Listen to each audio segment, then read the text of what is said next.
पूर्वी पाकिस्तान में मानवीय अत्याचार अपने चरम पर था। याह्या खान और जुल्फिकार अली भुट्टो की जोड़ी ने स्पष्ट बहुमत से आम चुनाव जीतने वाली शेख मुजीबुर रहमान की अवामी लीग को पूर्वी पाकिस्तान की सत्ता सौंपने से इनकार कर दिया था। लेकिन युद्ध में भारत उस वक्त शामिल हो गया जब 3 दिसंबर 1971 को पाकिस्तानी वायुसेना ने भारत के करीब 12 सैनिक हवाई अड्डों पर बमबारी की। दुनिया का भूगोल हमेशा के लिए बदल चुका था और एक नया देश बांग्लादेश अब एक सच्चाई थी। 14 दिन तक चली लड़ाई के बाद भारत की सेना ने दुनिया के सामने अपने को साबित कर दिया था और दुर्गा तक कहीं गई इंदिरा गांधी के साथ पर्दे के पीछे के नायक थे तब के रक्षा मंत्री बाबू Jagjivan Ram.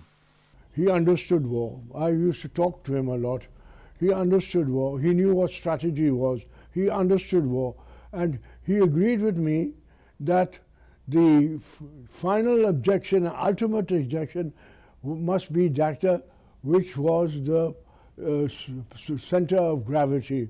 However, General Manekshaw and Army headquarters did not think so.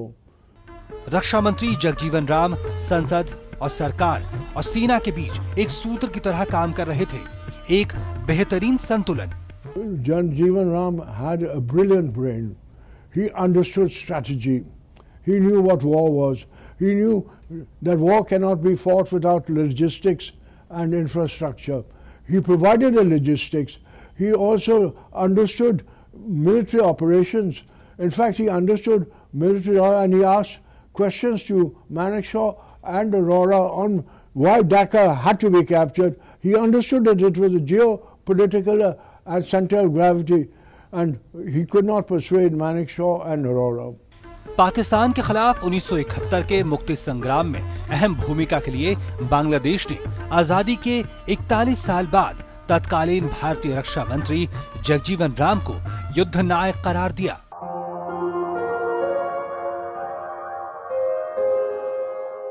उन्नीस में चीन और 1965 में पाकिस्तान से लड़ाई के कारण गरीब और किसान भूखमरी से लड़ रहे थे।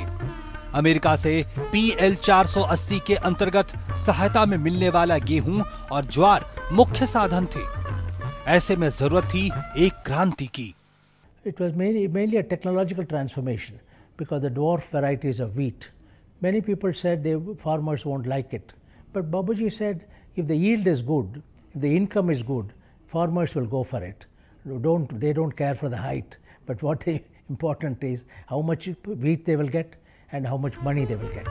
आधुनिक तकनीक के पक्षधर बाबू जगजीवन राम कृषि मंत्री थे और उन्होंने डॉक्टर नॉर्मन बोरलॉग की योजना को देश में लागू करने में पूरा राजनीतिक समर्थन दिया। He made a very important decision to give a good remunerative price to the farmers, because ultimately our farmers have small holdings. They do not have very much to sell, and smaller the farm, the greater the need for marketable surplus and also assured and remunerative price. 2-2.5 साल में ही हालात बदल गए और America से अनाज का आयात रोक दिया गया। भारत फूड सरप्लस देश बन गया था।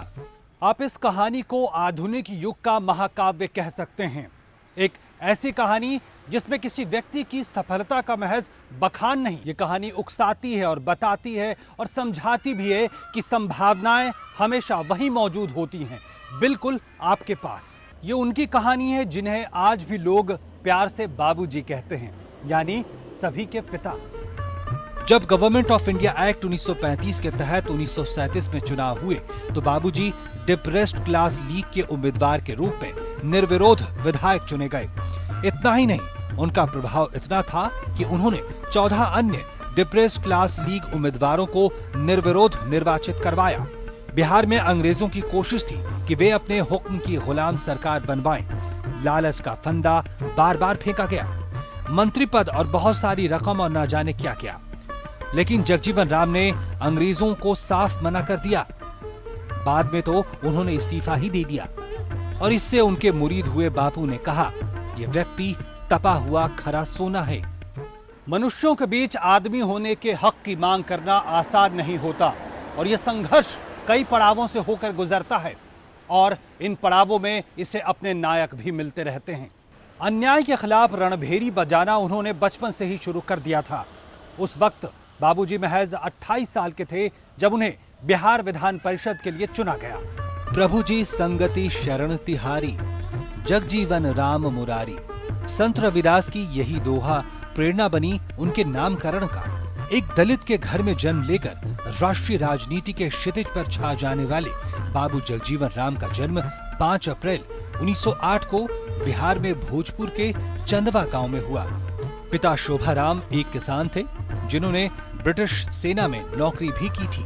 कहानी में मोड़ उस वक्त आता है जब पंडित मदन मोहन मालवीय जगजीवन की प्रतिभा से चमत्कृत होकर उन्हें बनारस हिंदू यूनिवर्सिटी बुलाते हैं। इंग्लिश पढ़ने के लिए एक अलग स्कॉलरशिप था दलितों के लिए, और वो बाबूजी को मिल रहा था उनके छुटपन में, लेकिन वो उन्होंने डिक्लाइन कर दी। उन्होंने कहा नहीं, मैं जनरल कैटेगरी में compete करूंगा बाकी स्टूडेंट्स के साथ, मुझे कोई स्पेशल एडवांटेज नहीं चाहिए, और उन्होंने करके दिखाया और वो स्कॉलरशिप उन्हीं को मिली। पहले दर्जे से मैट्रिक पास करने के बाद वो BHU पहुंचे। यहाँ भी उनका संघर्ष जारी था। सामाजिक भेदभाव के खिलाफ BHU में विरोध मुखर हुआ।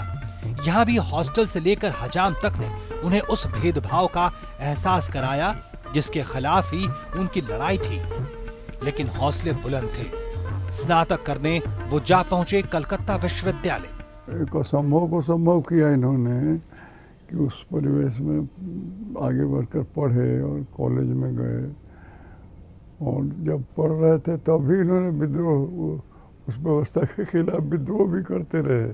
उनको अंग्रेजी नहीं आती थी, लेकिन वो रात दिन खुद परिश्रम करके अंग्रेजी सीखे। रोज सवेरे 6 बजे 3 किलोमीटर चल करके रेलवे स्टेशन में जाते और वहाँ स्टेट्समैन अखबार अंग्रेजी का लेते, उसको पढ़ते रोज। BSc डिग्री के बाद यहीं तब के कलकत्ता में ही उनकी संगठन शक्ति निखर कर सामने आई। जातीय भेदभाव और श्रमिकों के मुद्दों को लेकर कई आंदोलनों और सम्मेलनों ने सबका ध्यान खींचा, जिसमें नेताजी सुभाष चंद्र बोस भी थे। बाबूजी जानते थे कि ज्यादातर दलित और पिछड़े ऐसे हैं जिनके पास अपनी जमीन नहीं, वो दूसरों के खेतों पर श्रम करने को यानी मजदूरी करने को मजबूर हैं, और शायद इसीलिए उन्होंने हमेशा श्रमिकों को ध्यान में रखकर अपने आंदोलन और नीतियों को आगे बढ़ाया।